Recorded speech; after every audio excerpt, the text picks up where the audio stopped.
নমস্কার। পূজার ছুটি, মোহিনীমোহন গঙ্গোপাধ্যায়।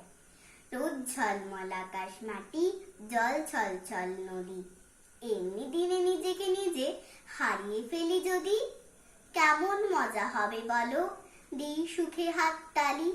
এই শরতে পাড়ি দেব দীঘা না বকখালি, কাশের বনে হাওয়ার নাচন, চাপার বনে আলো, শিশির মাখা সবুজ ঘাসে মুক্তাকে ছড়ালো।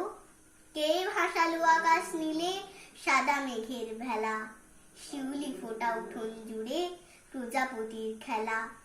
শালুক পাতায় ভোমরা ঘুমায়, মৌমাছি গায়ে গান, বাউল মনের এক তারাতে মিষ্টি মধুর টান। ডাক দিয়েছি চুপি চুপি পাহাড় ঘেরা বন, কোন খুশিতে শিহর জাগে ঘর ছাড়া আজ মন। রোদ ঝলমল আকাশ মাটি, জল ছল ছল নদী। এমনি দিনে নিজেকে নিজে হারিয়ে ফেলি যদি, কেমন মজা হবে বলো, দিই সুখে হাত তালি। এই শরতে পাড়ি দেব দীঘা না বকখালি, পূজার ছুটি পূজার ছুটি পড়লো ঢাকে কাঠি। আলোয় আলোয় আমরা এখন আলোর পথে হাঁটি।